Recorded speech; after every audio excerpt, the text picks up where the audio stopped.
We are live, so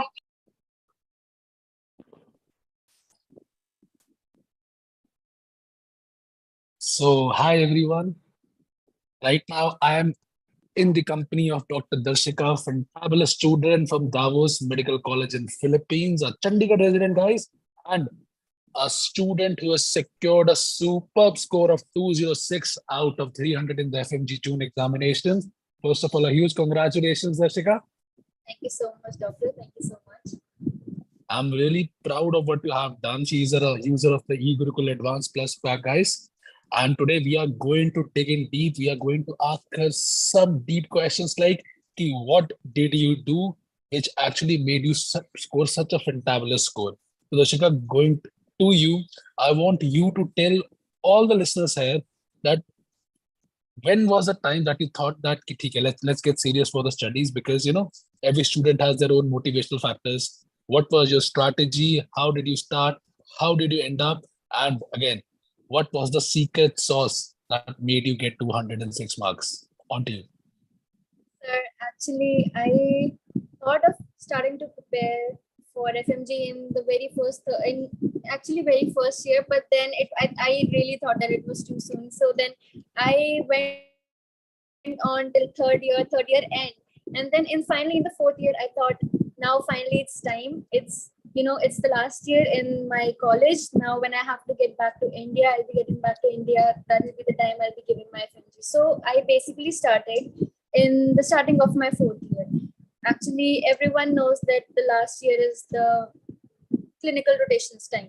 So I barely used to have time for, to manage studies along with the rotations. But then again, little by little, I started and I got a hold of all the subjects. And I completed the major subjects initially. And so that I thought when I get back to India, Darshika, what I'll tell you is that your face is going out of the frame. If you can just... Yes, it's good now.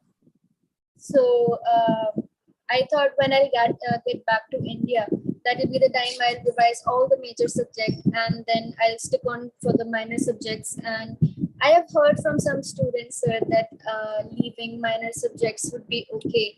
But then if anyone is watching this video right now, I would really tell you never miss on the minor subjects. Those will literally get you a lot of marks. If you're rotating around 150, if you're revolving around that score, that will get you surely above 115, maybe to 170.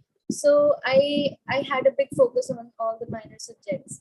So yes, I used this app eGurukul, and I thought that the things were so much organized, and it was really easy for me to go ahead with each subject. I used to practice questions from the very beginning, because all the doctors, and I have read interviews of other students also, everyone used to say that you have to start practicing the questions initially and you have to give the mock tests initially. So I also started doing that, and then I got a hold that when you start to practice these questions initially, you get to know what topics are you supposed to focus on the most.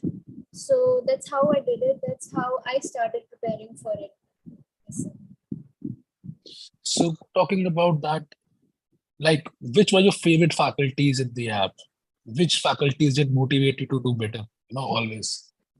Sir, to be very honest, I was very weak in physiology and pharmacology. Since the very first year, I knew that my physiology is weak. And so I started following Dr. Ashish from a very long time, and I was really happy to know that he's a part of this faculty. So I think physiology is very important for all your surgery topics, for all your medicine topics. Everything revolves around physiology. You have to have a basic idea of that.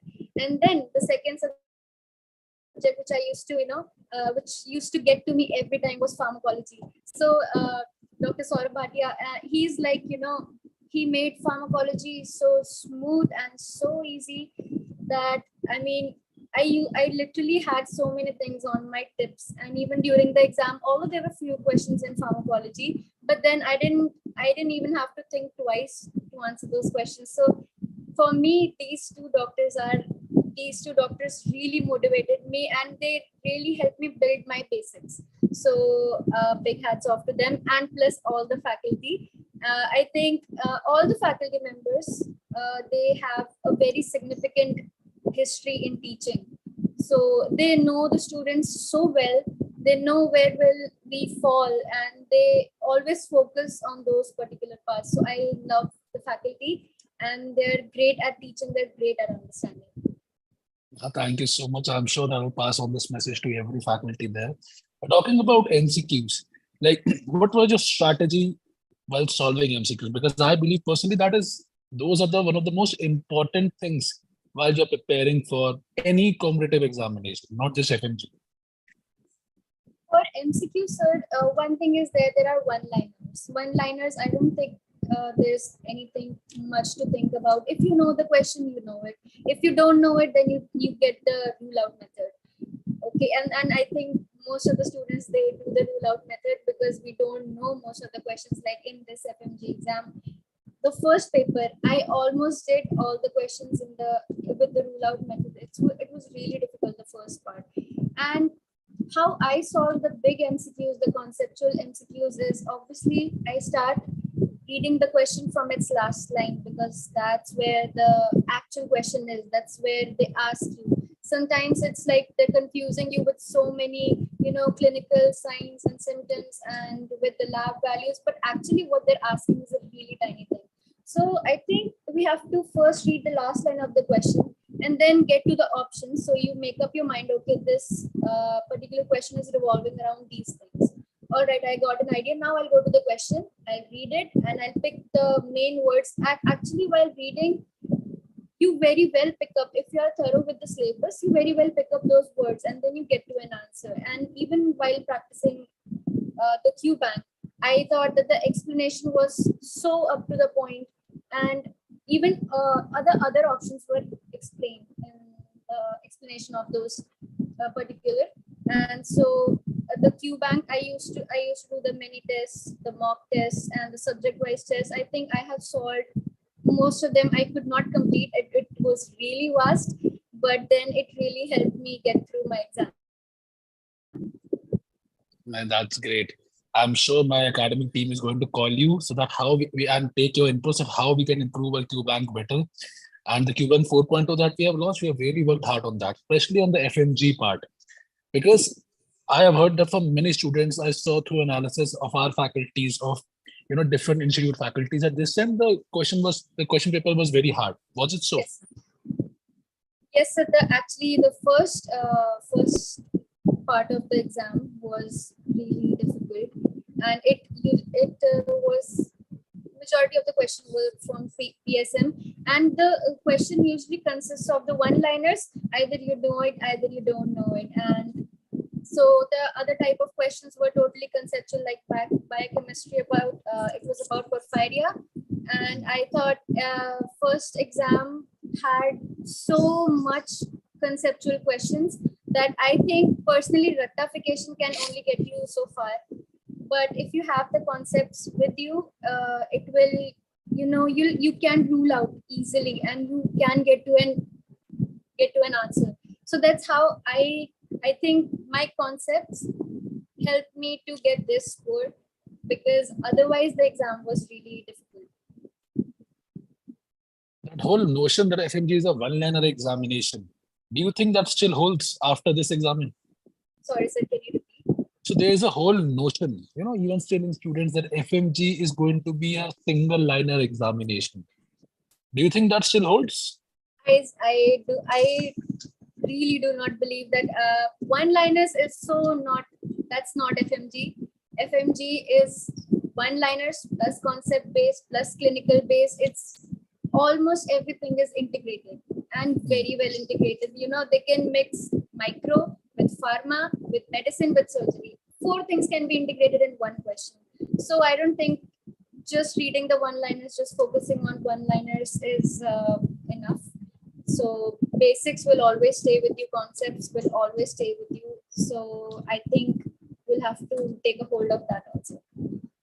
That's a very good answer.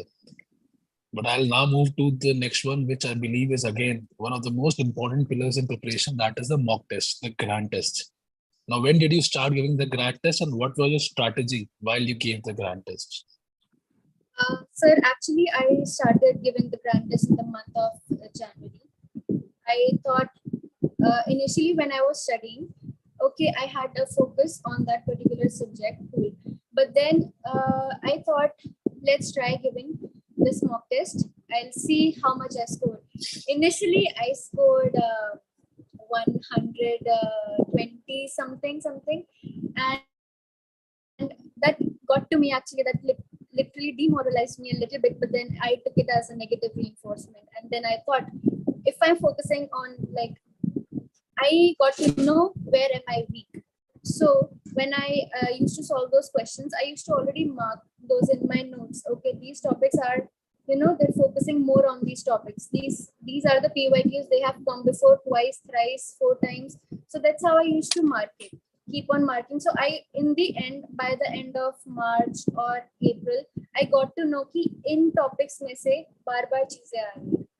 तो ऐसा होता है कि grand test देने के बाद you get a hold कि सबसे important topics क्या हैं. And my strategy was, while giving the grant test, my strategy was पहले solve those questions which 100% sure, like some 5 or 6 liner questions. Even in my actual FMG exam, when I saw this question is 5 or 6 line question, that's a personal experience, sir. That's a personal experience. 5 or 6 line question I used to skip. I used to mark as a review, and I used to come back when I completed whole 150 questions. Then I used to come back to them, because I don't think there's a point if you don't go through all the questions once again. You have to revise, because sometimes you mark in anxiety, you mark a different answer. So you have to have some 20 or 25 minutes time to go through all your 150 questions once again. So that's how I did it. That's a very practical thing.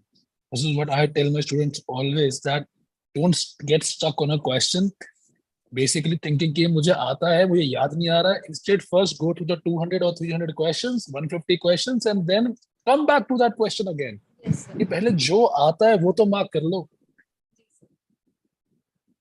Perfect. I think that's perfectly summarized. And I believe in every Bhatia mock test, we actually try to give, a very perfect combination of one-liner and conceptual questions. And I believe in December examination, conceptual questions, the clinical, long questions will increase in quantity in comparison to the single liner questions. Yes, sir. Even this time, sir, single liner questions were very, very less. All the questions had some or the other concept in them. So I think only one-liners is not a thing anymore. Perfectly said. So and this is going to be my last question here now, that what is one message? Okay, I think second last question. So this would be that what is your secret sauce? That what is one thing that you that did different from everyone else that managed you to get a score above 200? Because that's the super part of this whole thing. You got marks above 200. So what will be your secret sauce here? Actually, initially, the two things which were getting to me in the starting of the preparation was that I used to keep on forgetting things. Obviously, it's medicine. There are thousands of things you have to, remember, and there are so many new words you have to remember. So I used to keep on forgetting things, and then मैं सोचती थी अभी पढ़ लेती हूँ, okay, चलिए फिर मैंने कल I used to revise it again, okay, अभी मेरे दिमाग में बैठ गया, third day, fourth day. I used to revise so many times that it just stayed in my head. I think personally, to my even juniors, I used to tell them that if you want to get a hold of a topic, you have to understand the concept one, then you have to revise it as many times as possible. कई बार ऐसा होता है sir कि जैसे जनवरी के month में I planned I'll do anatomy and surgery and one other subject, but then again when I look at it in the month of April, everything is just wiped off. So that's no point if you don't revise. There is no point of studying if you don't revise. So for me, the key was revising, because I had a hard time in remembering things. And second thing was that to tackle your stress. And third thing is to stay away from social media for just this particular amount of time. So because somewhere or the other, everyone knows it's a distraction. It is a distraction, and it's a falsely glorified media where you sometimes feel demoralized about how much you have or what you do. So it's better you focus completely on yourself, focus completely on a revision, and put yourself first, and that's how you prepare. I think the social media part is one thing I truly agree with. Because trust me, I am really addicted to Insta Reels. I can waste a couple of hours like this on Insta Reels. Yes, sir. So, yeah, well said. And one last message for all the people who could not qualify this time. What would be your message for them? It's actually really, I mean, only those people can understand this thing who have not passed. Even if I say I understand the pain, I would not be doing justice. It's so much disheartening, but then you have to know that the ladder to success always and always involves failure. So I mean, how many, even if you talk about the CEO of this Amazon, and these people are the SpaceX, I mean, I'm not able to recall the name. Elon Musk. Elon Musk, yes, he has undergone so many failures. Initially, he had failed three failed satellite, three failed rocket launch, and that involves like billions of rupees, billions of dollars. So I think failure is just you going one step ahead. You have to consider that as a part of your journey. And although it's disheartening, but there is nothing stopping you. And you yourself, you just have to get a mindset. You have to completely believe in yourself. There will be some pain, 2 or 3 days. You will feel that disheartening, but then just believe. It's just you have to put in some more effort, just more effort, and you will get through this exam. So that's all I have to say. Failure will always be there. Everyone has experienced failure once or everyone has experienced failure. I don't know a person who will say, मैंने सब कुछ जिंदगी में एक बार पा लिया. I don't believe that. So failures देखने sir जरूरी होते हैं. एक बार वो भी चखना जरूरी होता है. कोई बात नहीं, वो हुआ, हम उसको लेके उसी को मोटिवेशन देके आगे भी बढ़ सकते हैं. That's beautiful, Darshika. Truly wise words. And I believe you're going to do something great for yourself. I'm sure that this message has been received in a very nice manner by all the FMG students. And guys, again, if you're looking forward to some more inspiration, please keep on watching the channel. We are going to put in more interviews with our toppers, with our rankers, and together they are having such motivational things. I always believe that after such an interview, I myself get inspired. So the whole DBMCI team, thank you. We are very proud of you. And I wish I'm going to believe that you're going to do great in the NEET PG exam as well. Thank you so much, Darshika. Thank you so much. Welcome, sir. We can end it, Manisha.